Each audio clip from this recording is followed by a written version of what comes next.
What would you do if you learned that the world was going to end tomorrow? Would you spend the last of your time with your loved ones? Or perhaps go out into nature and experience your final moments in solitude? Maybe pray to God and hope that you could live for an eternity.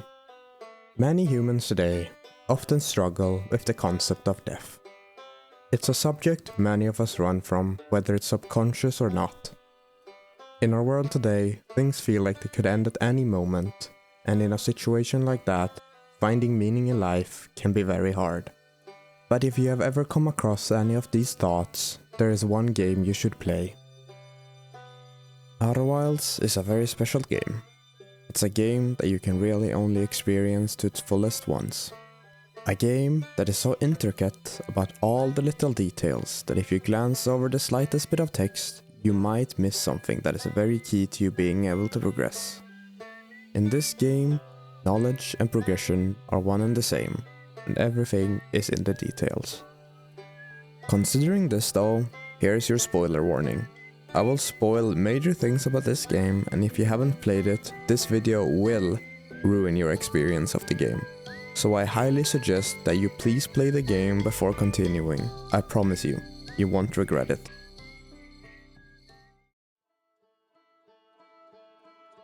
Outer Wilds is a space exploration game where your own curiosity for what is out there in the tiny little solar system is the only driving force that will keep you going.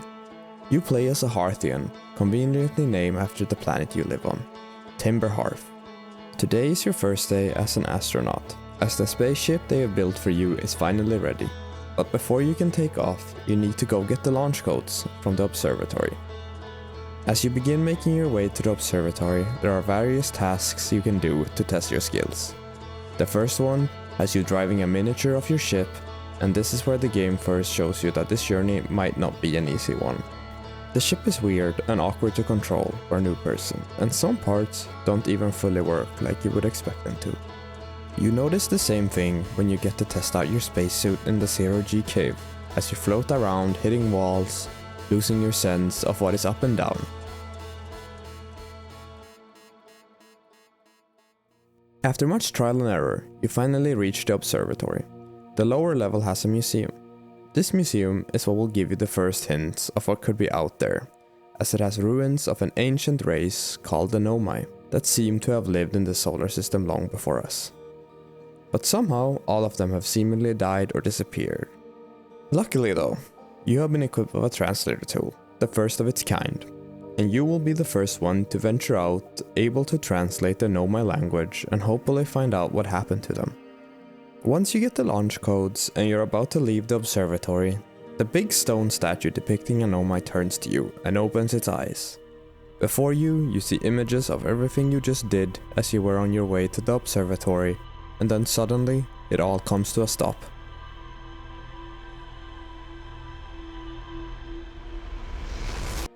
With no idea what you just witnessed, you make your way back to the launch pad, ready to finally be able to take off into space. A big part of what makes this game so special to me is the music, and as I was making my way back to the ship, I wanted to share a little moment of mine that stopped me in my tracks, just so I could soak in the beauty of this moment.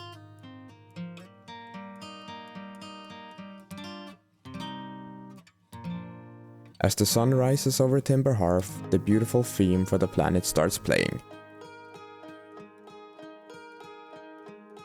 Music and sound play such a vital role in many moments of Outer Wilds, and there will be many examples of this as you begin to explore the solar system.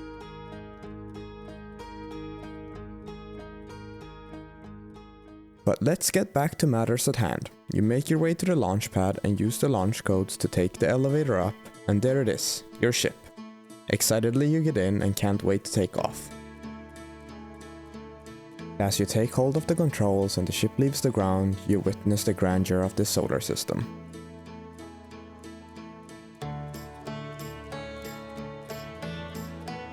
As you spend time exploring the system and its different planets, you might notice that the sun is starting to look very red and maybe a bit bigger, but you shrug it off and keep exploring.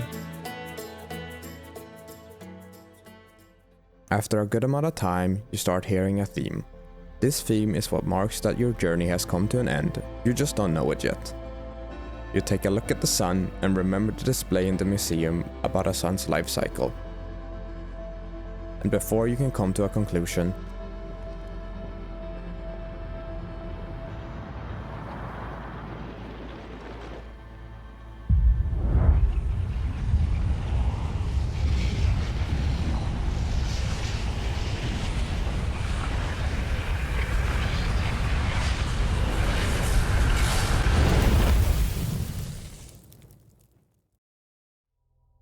you just died. You watched your whole solar system be swallowed by your own sun.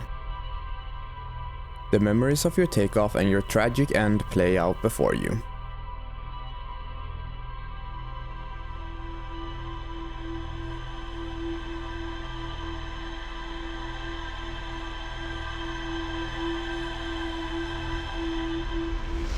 And suddenly, you awake at the campfire again, where you started. This is the main mechanic of Outer Wilds. Every time you die, you somehow for an unknown reason, other than a slight suspicion that what that statue did to you is sending you back in time every time you die.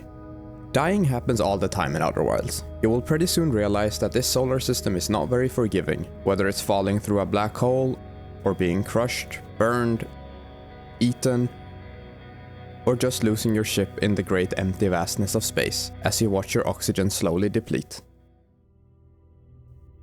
I think a lot of players when they first play Outer Wilds make it their mission to find some way to stop the sun from exploding and save this solar system. It's only natural to feel like you have been given this power to go back in time for that exact reason. But the more you peel away at the layers of this solar system and the more that you learn about the Nomai and their history, you will pretty soon realize that your mission was never about saving the system, and that all the relics and structures that were left behind from the Nomai were all for a single purpose: finding the Eye of the Universe. But what is the Eye of the Universe? Before I go into that, I'd like to tell you the story of the Nomai.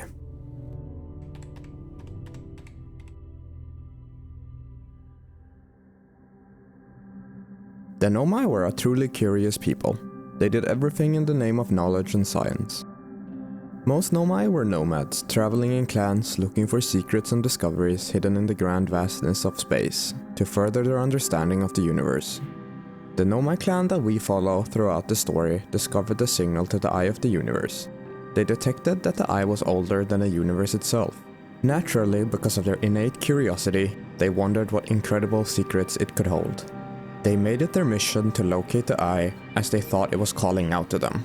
But for reasons unknown, when they initiated a warp to the Eye, the signal had become obfuscated, and they ended up in the wrong place.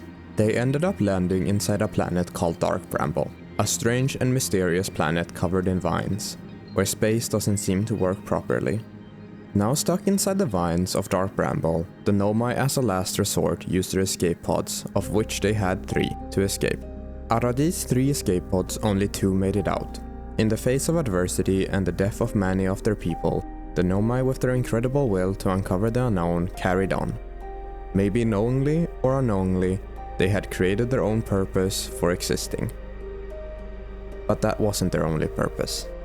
I often think about the scene where you reach the 3rd escape pod that didn't make it. The Nomai that got stuck inside Dark Bramble with no way out. Their only hope was their main vessel that they could still sense a signal coming from. But somehow there were 2 signals. They decided to pick one and left a trail of lights behind them so they could trace their steps back. As you follow the lights that the Nomai left behind, you find a very somber scene.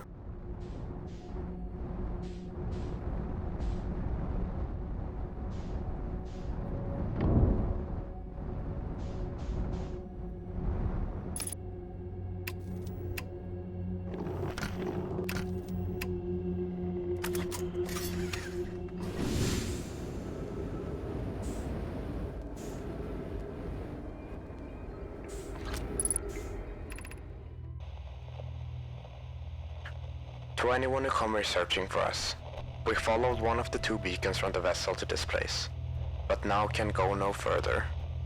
It's almost too faint to hear now, but the vessel's beacon is still faintly emitting from within this thorny seed. Yet the opening is too small for even a single Nomai to fit through it.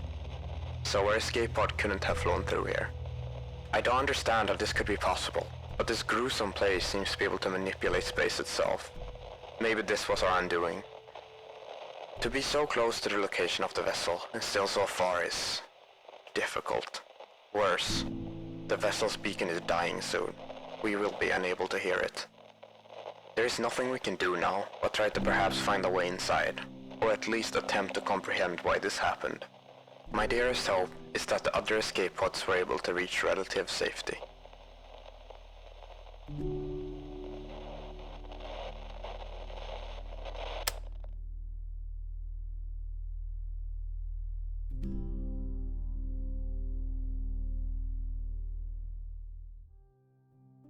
The Nomai from Escape Pod 3 were left with no hope, stranded in a place unknown to them with seemingly no way out.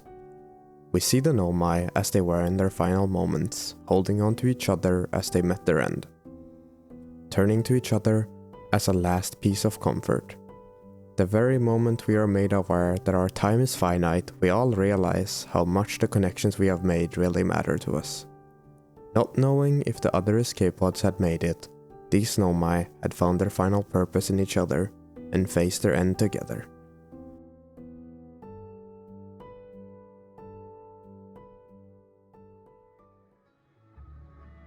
The other two escape pods that made it out of Dark Bramble landed on separate planets. One was the Ember Twin, and the other was Brittle Hollow. Separated and distraught after losing everything, they only had one option, and that was trying to survive. The Nomai on Brittle Hollow, a planet with a massive black hole in the middle of it, decided to build their shelters under the crust of the planet as the surface was very dangerous due to its moon, Hollow's lantern, constantly bombarding the surface with molten rocks. The Nomai that landed on the Ember Twin also decided to build their shelters under the ground due to the surface of this planet being too hot. So they went deep into the caves of the Ember Twin and built their shelter there. Slowly but surely, through many years of hard work, they were able to settle in these unforgiving environments, and after a while, the two separated shelters were able to reconnect with each other. Once the Nomai had settled, they turned their eye towards the Eye of the Universe again. The Eye had become an obsession to this Nomai clan. As they began their research on how to locate it, they were able to make one thing certain, that it was somewhere within the solar system, but no matter how hard they tried, they were unable to pinpoint the exact location of the Eye.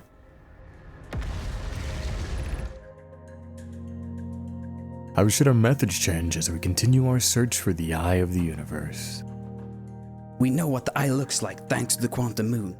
So what if we tried to find the Eye visually instead? Let's send out a probe. Mallow's idea is clever, but we have no idea where the Eye is in relation to here. The probability of launching a probe in the correct direction would be absurdly small. I believe I have a solution for that problem. Have you spoken with Raimi and Pi about the technology they're developing? The technology Conway was talking about was something unlike the Nomai had ever seen. But first, I need to give you some context. The Nomai built a station on the other side of the black hole located inside Brittle Hollow. It was used to warp you back to the planet in case of the unfortunate event that you fell through it. The device uses a miniature black and white hole to warp between the so-called White Hole Station and Brittle Hollow. But there was one Nomai that noticed something odd about this technology.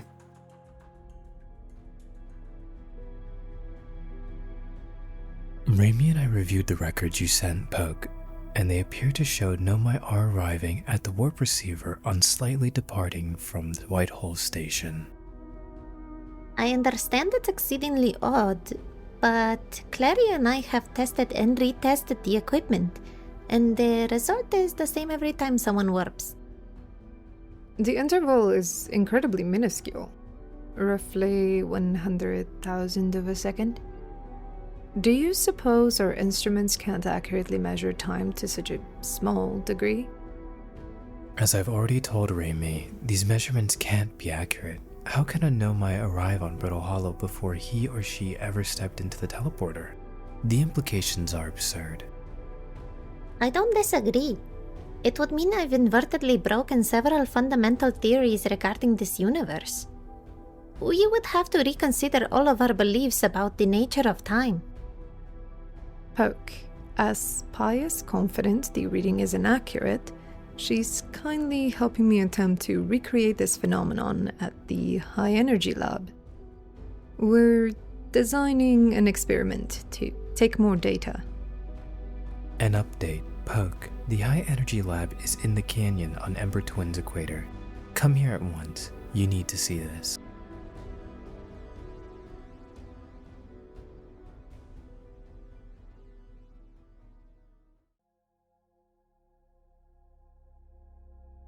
What the Nomai found at the High Energy Lab was revolutionary. It was indeed true that there was a negative time interval between a person entering the black hole and leaving the white one. This is when an idea came to mind for the Nomai that would change the fate of this entire universe. The Southern Observatory is asking if creating a 22-minute interval is possible.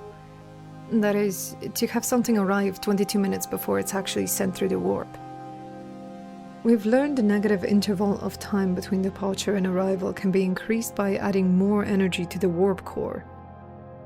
Problematically, the energy required to extend the interval increases at an exponential rate.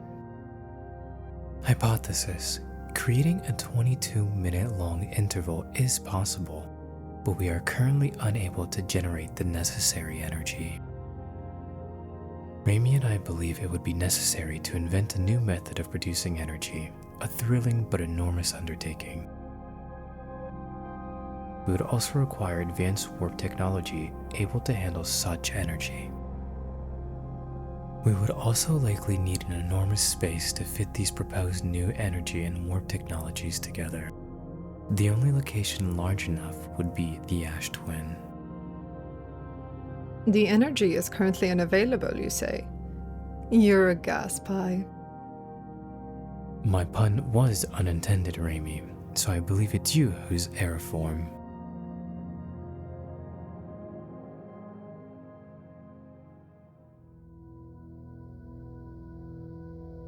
This brings us to the Ash Twin project, and while I will not go into many specifics on how this project was built and how it works, it is the very thing that is responsible for the time loop that you are stuck in.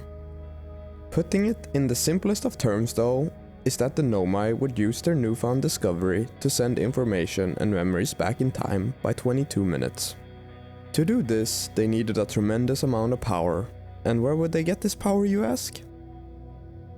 Science compels us to explode the sun. The Nomai would use the power of the sun going supernova to supply the warp core with enough energy. The reason for doing this is because every time the loop started, they would send out a probe in a random direction to search for the eye. That probe would take about 22 minutes to reach the outer edge of their solar system, hence why the 22 minutes were needed. This would allow them to send out the probe theoretically an infinite amount of times, without any time passing at all. And once the probe fired enough times, it would finally locate the eye. The only problem with this though, is that the Nomai had to try and accelerate the sun's life cycle, and for that they built the sun station. Unfortunately, when all the pieces had come together and the sun station fired, What happened? Did the sun station not fire? It fired, Nyoro, but it failed. The sun barely responded. There were infinitesimally small surface level changes, but they were barely visible even to the third eye. The sun station is useless. It will never and could never cause the sun to explode. I don't know what comes next, my friends. I suppose we must start over, but I'm unsure how to start over. Return to Ash Twin first, my friend. Perhaps a change of task would help. Spire noticed a comet approaching the star system that we'd like to investigate.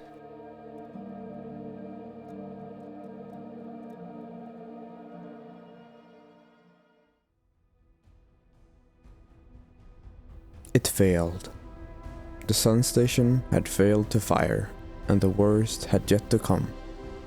The Nomai sent out a crew to investigate the comet that Yara was talking about. What they found was terrifying. Within this comet was a volatile mass of lethal matter ready to explode. There was enough force within this mass to cover the whole solar system with its deadly but invisible smoke. The Nomai didn't have nearly enough time to alert anyone or to prevent this disaster, and in an instant, the comet exploded, and once again, the solar system became completely silent.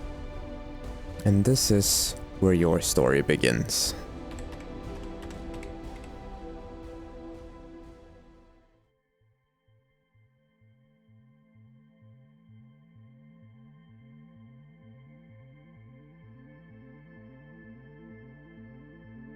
For us as the Hearthian, we are literally born into a world that is meeting its finality.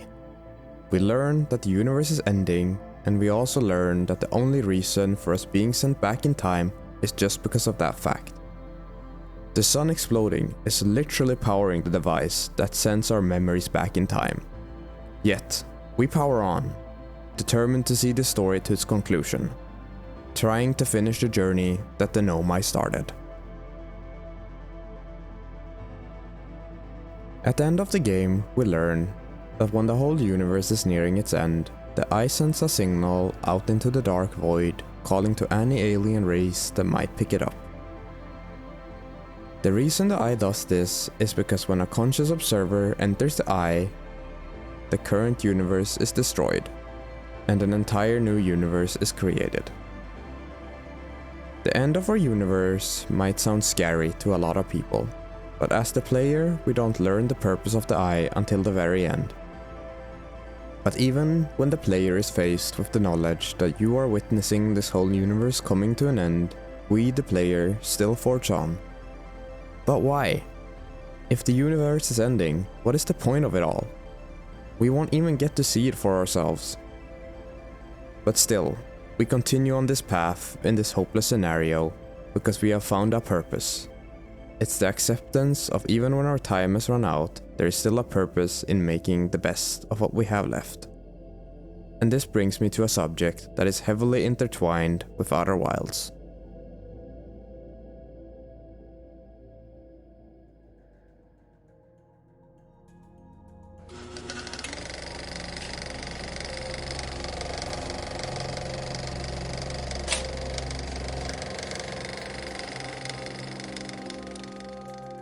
Before I talk about this topic, I'd like to note there's much more to existentialism than what I will cover in this video.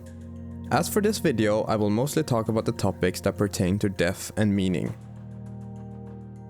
Existentialism is a philosophy that started having a big breakthrough in the mid-20th century. This was the post-war era of World War II, where a lot of people were faced with death and meaninglessness. It arose as sort of an answer towards nihilism, which is the belief that life is missing an objective meaning, denying us the thought that we have any intrinsic meaning to our existence. Jean-Paul Sartre, a famous existentialist philosopher, says, "Existence precedes essence." And what he means with that is that we as beings first come to existence, but our essence is defined afterwards. This fact provides us with a belief that we make our own meanings throughout life, and we create who we are through our actions and choices, which we can refer to as our essence.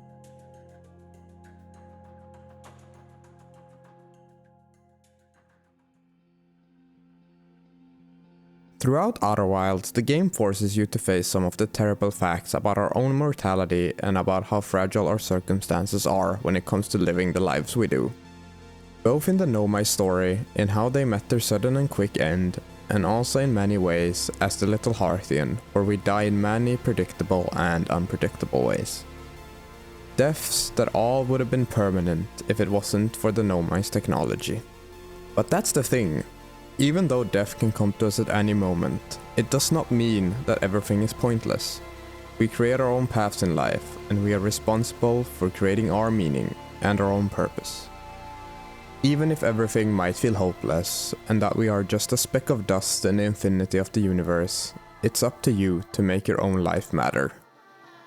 And Outer Wilds conveys this so beautifully in another way too. At the end of the game, we gather the instruments of our dear companions and friends that we met throughout our journey. And as we are about to end the universe and create a new one, we get to speak to our friends one final time. And one line that stuck with me to this day is Rebec's.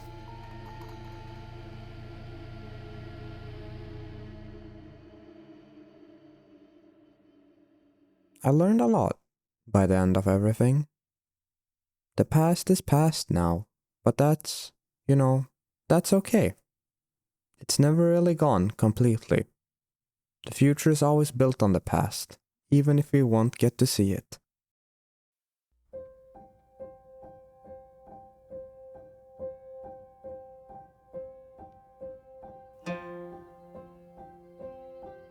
The future is always built on the past, even if we won't get to see it. The game gives us yet another bittersweet and important reminder that everything we do in our life has purpose, even if you yourself won't be there to witness the result. Even tiny little actions could have meaningful and cascading effects far into the future, past our lifespans. The Nomai built the Ash Twin project, never getting to know why the Eye called to them, and they never got to find out what its purpose was. But it was because of their curiosity for the Eye that they were able to find it. They never got to witness the result of their actions, but just because they still searched for it, we were able to take up their journey that was cut short and bring it to an end.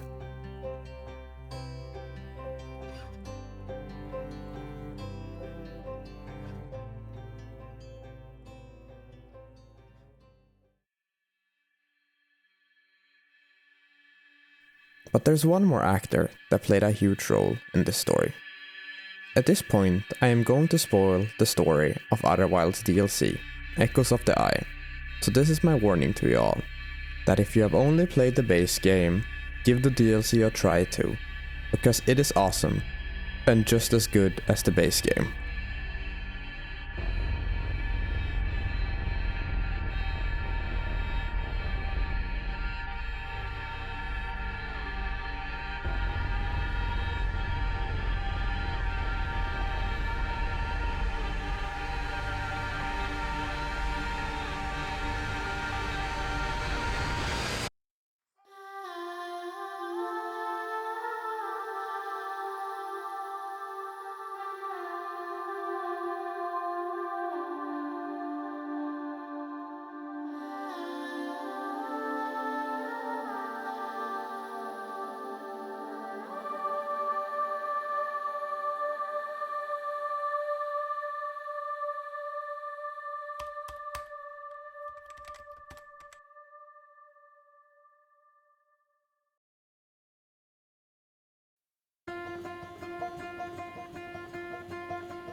Echoes of the Eye takes place in one destination, and that is the Stranger.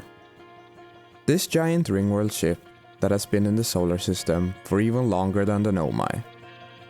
It remained undetected because of a cloaking field that hid the ship from everyone and everything in the system.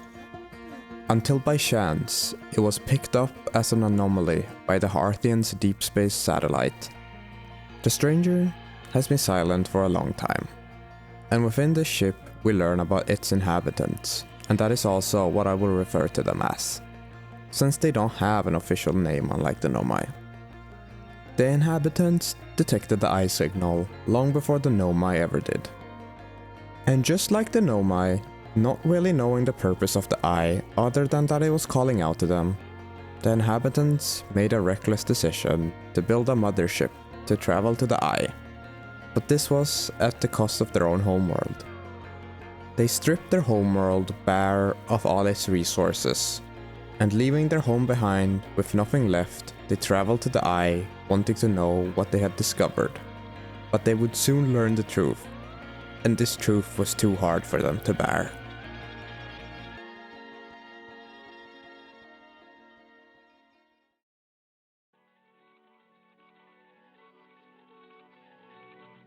The inhabitants scanned the eye and ended up learning that it would spell the end of their universe and their lives. And when learning about the eye's true purpose, their curiosity of the eye turned to rage and hatred. After learning the scary truth that the eye would spell the end of the universe as they know it, the inhabitants made a device to block the signal coming from the eye so no one else would find it.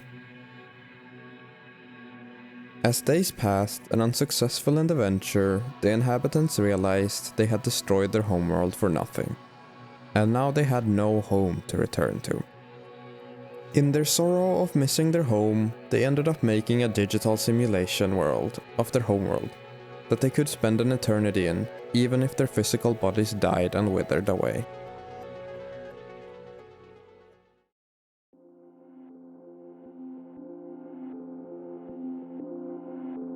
This is where our important character comes into play, who is referred to as the prisoner. The prisoner is a great character that shows exactly what I was talking about earlier. The future is always built on the past.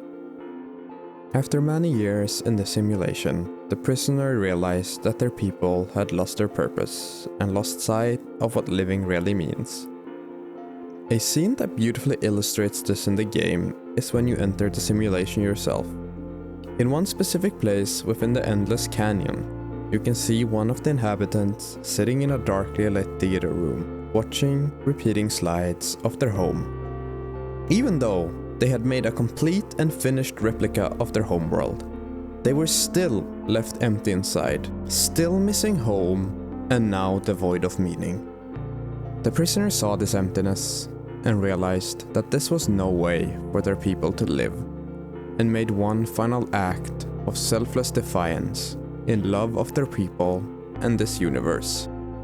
The prisoner left the simulation and turned off the device that blocked the signal to the eye, but was quickly caught after.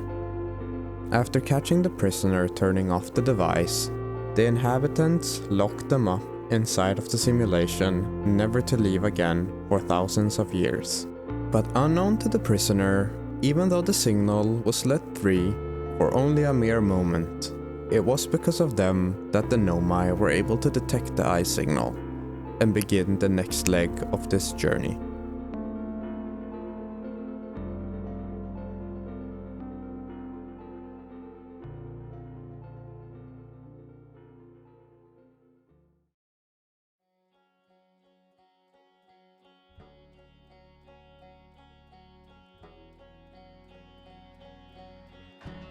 At the end of the DLC, we are able to meet the prisoner and show them what their actions contributed to.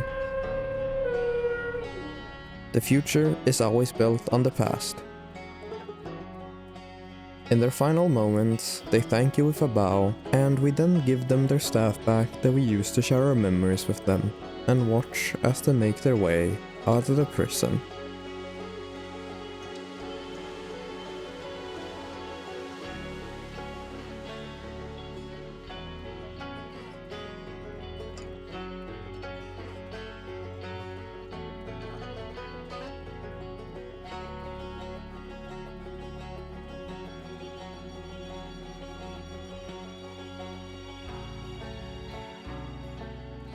And when we catch up with them, we see their footsteps leading into the water. The thing with the relic that we use to enter the simulation is that if the fire goes out, we are forced out of the simulation. And since the prisoner is dead in the real world, you could say that walking into the water was their way of accepting their death. But the prisoner was now content. They had lived their life stuck in the simulation for hundreds of years, not knowing what their actions had amounted to. But now, learning what a giant impact they had on the universe, they were ready to move on, knowing that their life had purpose. We are left with one final vision from them, and it shows us the Hearthian and the prisoner getting on a raft and sailing into the sunset.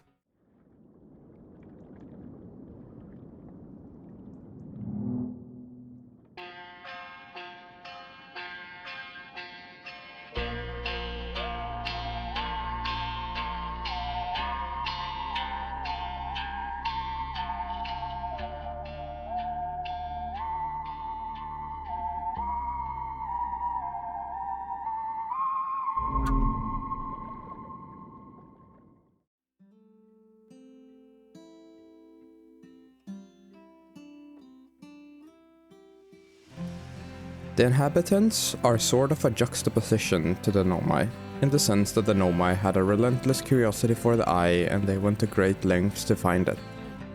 While we don't know what the Nomai would have done if they found out what the eye's true purpose was, personally, I'd like to believe they would embrace this new universe, when our current universe's end would inevitably come.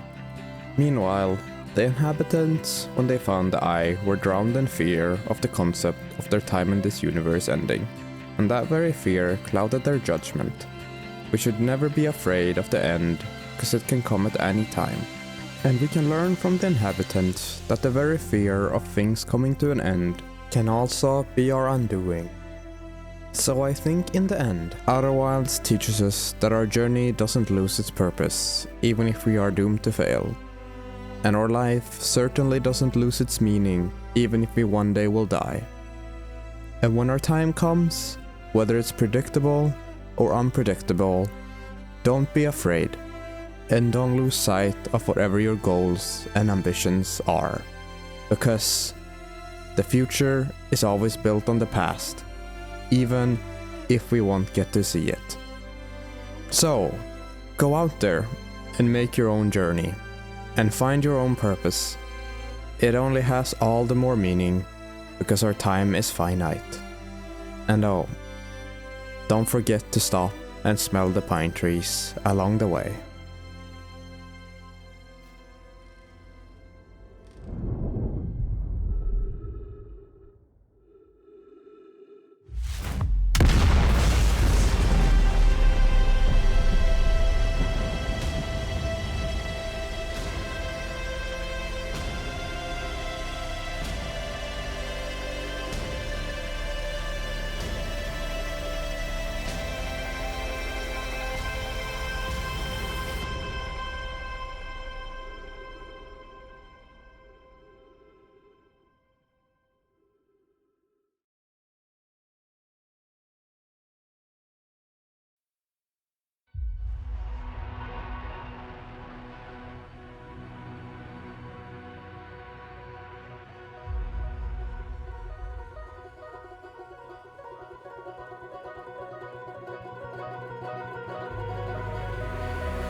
Thank you to everyone that made it to the end of this video.